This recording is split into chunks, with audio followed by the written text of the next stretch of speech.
At 5:18 in the morning, my doorbell camera caught my mother backing out of my driveway while my sister's 3 kids stood on my porch in pajamas, one of them holding a cereal box like a suitcase. The baby was crying so hard his face had gone blotchy, and my 8-year-old niece kept pressing the doorbell with 2 fingers because her hands were shaking. 17 minutes later, while I was still trying to find shoes and blankets, my mother left me a voicemail saying, "Don't make this ugly, Erin. Family helps family." My name is Erin Caldwell. I'm 33 years old. What I didn't know then was that same voicemail would become the reason my parents' lie fell apart. I had worked the night shift at St. Bridget's Medical Center and had only been asleep for 40 minutes when the doorbell started ringing. Not once, not politely, over and over, like someone was trying to wake the dead. When I opened the door, my niece Sadie was standing there barefoot on the cold porch boards. "Aunt Erin," she whispered, "Grandma said you knew." Behind her, 6-year-old Miles had wet hair from a bath that clearly hadn't been dried, and baby Noah was strapped into his car seat with no socks on. There was one diaper bag half-zipped, with a bottle rolling around loose inside. No coats, no note. Just 3 children left outside my house before sunrise. I grabbed them in, wrapped Sadie in the quilt from my couch, and called my mother. She didn't answer. I called my sister, Jenna Voss, straight to voicemail. Then my phone buzzed. A text from Jenna. "Say you agreed or you're done." That was it. No apology, no explanation, just an order. I stared at those words while Miles stood in my kitchen asking if he was in trouble. And because I'm a pediatric nurse, because I know what neglect looks like when it walks through emergency doors wearing cartoon pajamas, I did what any responsible adult would do. I documented everything. I took screenshots. I saved the doorbell footage. I called the hospital staffing office and told them I couldn't come in for my scheduled double because 3 minors had been abandoned at my home without consent. I used that word carefully. Abandoned. By noon, my father finally called. His voice was flat, like he was reading from a menu.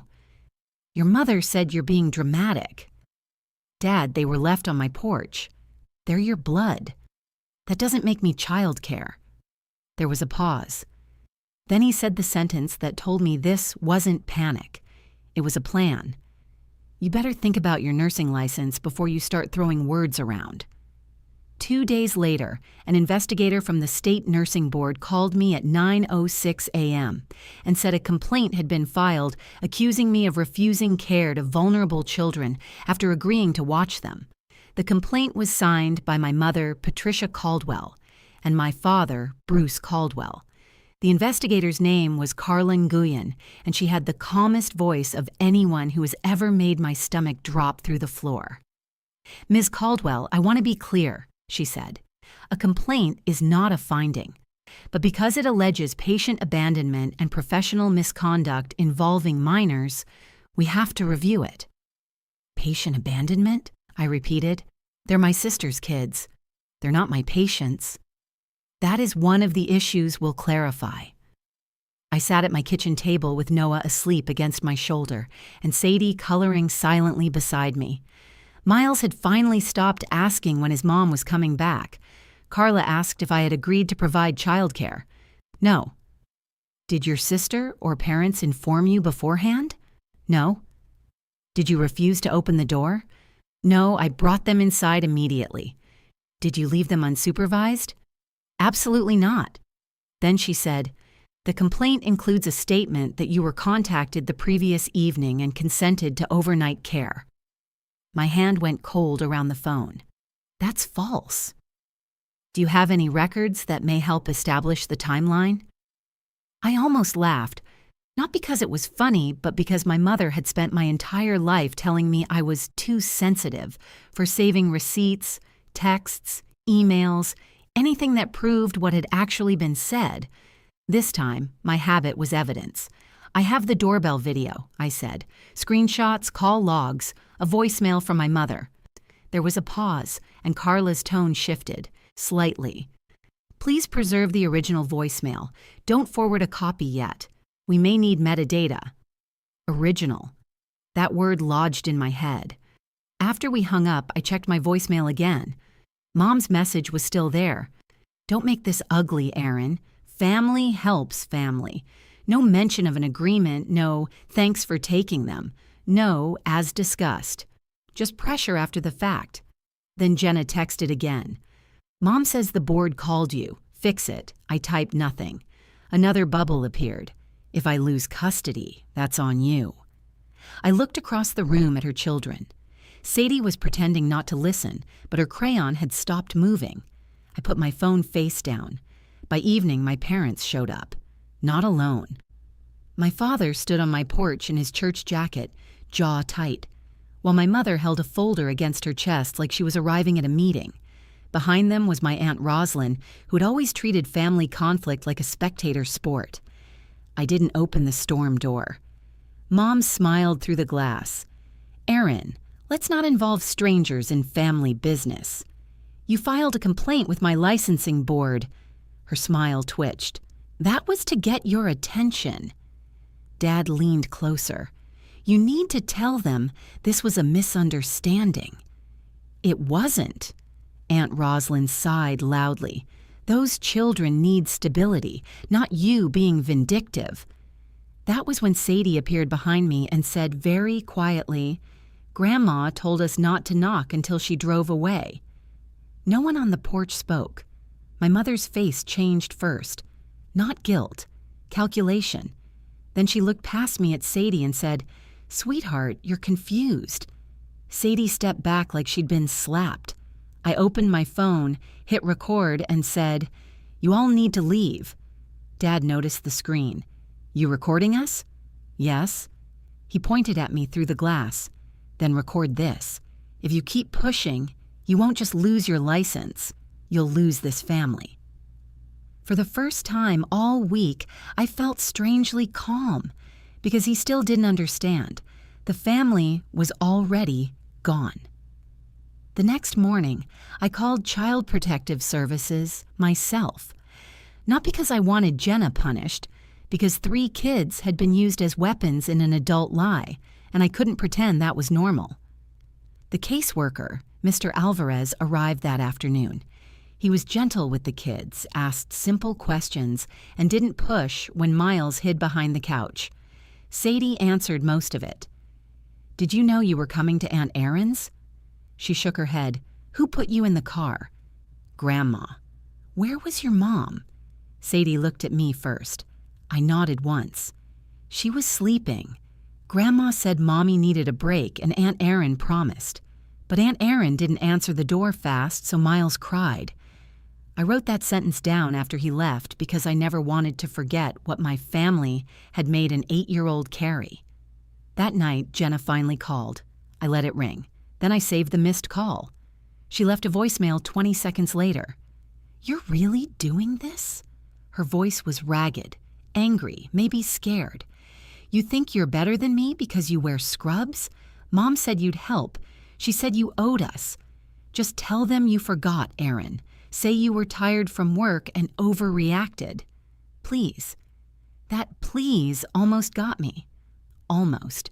Then she added, if they take my kids, I'll tell everyone you did this because you hate me. I sent the voicemail to no one. I preserved it, like Carla told me. On Friday, Carla Nguyen called again. We received your preliminary documents, she said. The board's counsel would like to schedule a formal interview.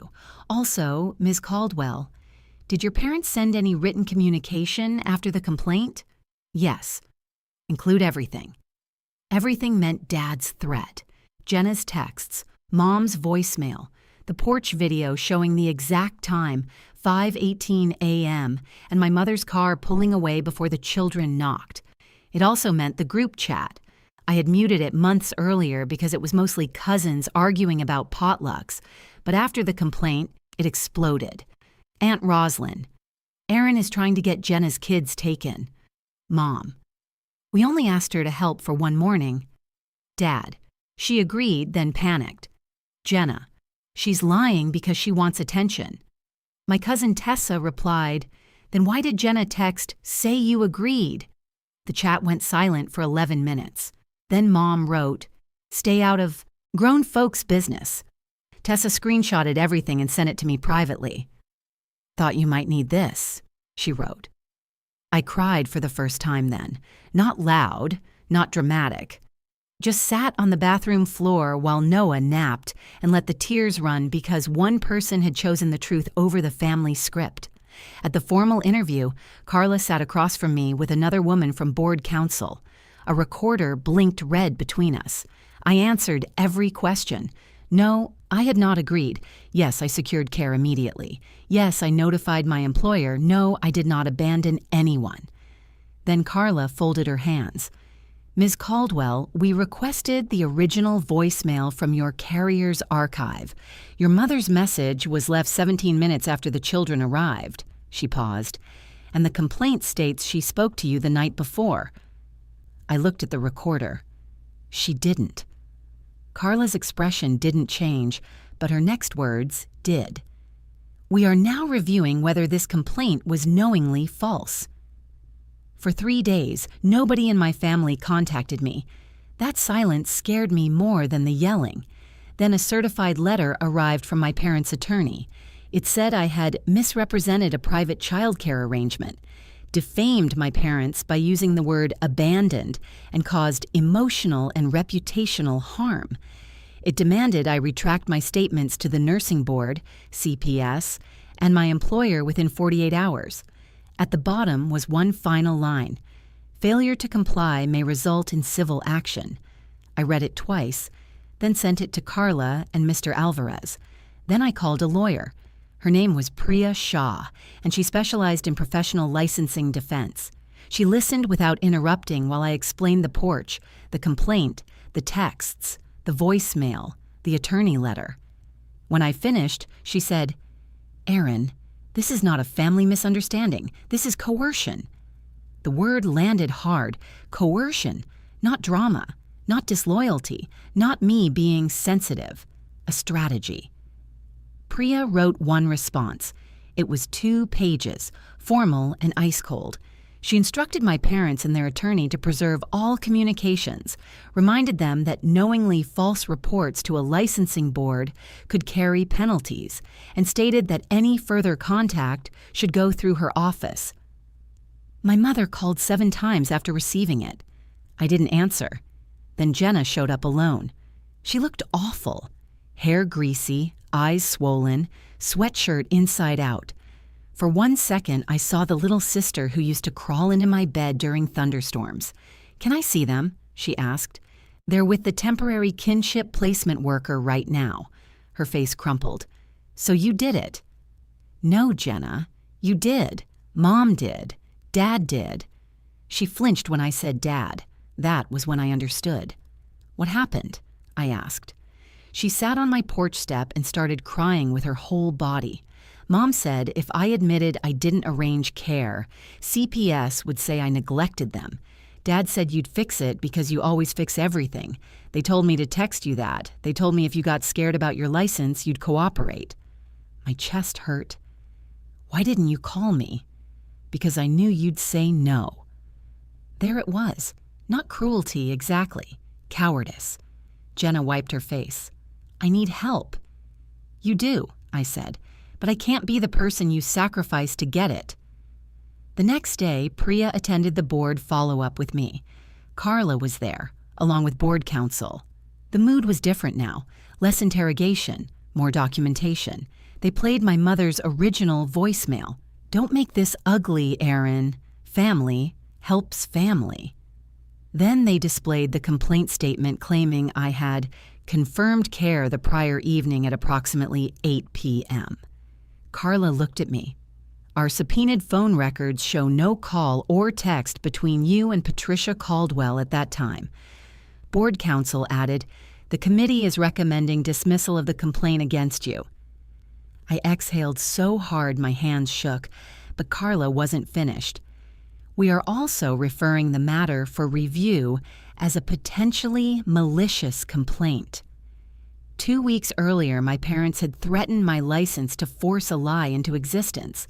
Now the lie had a paper trail, and for once it was walking back to them. The nursing board dismissed the complaint in full. The The letter was only 1 page, but I read it until the words blurred. No violation, no abandonment, no professional misconduct. Priya told me the malicious complaint review would take longer, and I might never get a dramatic courtroom moment. Real life rarely gives you one. But I did get something better. A record. My parents' complaint was flagged as knowingly false. Their attorney withdrew from representing them after Priya sent the preserved texts, voicemail, and phone records. CPS documented that the children had been left without prior consent, and Jenna was ordered into parenting classes, counseling, and supervised support. For a while, Jenna hated me. Then quietly, she stopped. 3 months later, she called and said, "I'm sorry I let them make you the villain." I didn't say it was okay, because it wasn't. I said, "Thank you for saying that." That was all I could give. My parents tried one last move at Thanksgiving. Mom sent a long email about forgiveness, family, and how miscommunications hurt everyone. Dad added one sentence at the bottom, "Your mother misses you." I stared at it for a long time. Then I typed back, "I miss who I needed you to be," and I blocked them. By the following spring, Jenna had her kids back full time, not because everyone pretended nothing happened, but because she did the work. She found a therapist. She stopped handing her emergencies to other people like unpaid invoices. She apologized to Sadie first, which mattered most. As for me, I changed my locks, added a second camera, and went back to night shift. The first time I walked into the pediatric wing after everything cleared, my charge nurse hugged me so tightly I almost cried. She whispered, "We never believed it." That sentence stitched something up in me, not everything, but enough. 6 months later, Sadie spent a Saturday at my house by invitation, not ambush. We baked muffins, watched cartoons, and planted purple pansies in the porch boxes. Miles lined up toy dinosaurs along the railing. Noah toddled around in socks with little ducks on them, laughing every time the wind moved the flowers. At 5:18 p.m., my doorbell camera caught a different scene. Not my mother's car leaving children behind, not kids shivering in pajamas, just me opening the front door with flour on my shirt while Sadie held up a lopsided muffin and grinned like the whole world was safe again. For the first time, that porch didn't feel like the place where my family tried to ruin me. It felt like mine. And if your family ever calls your boundaries betrayal, remember what saved me: the truth, the timestamps, and refusing to lie just to keep people comfortable. Tell me what you would have done. If this story stayed with you, tell me in the comments what you would have done in my place. And if you want more stories like this, please like the video and subscribe to the channel.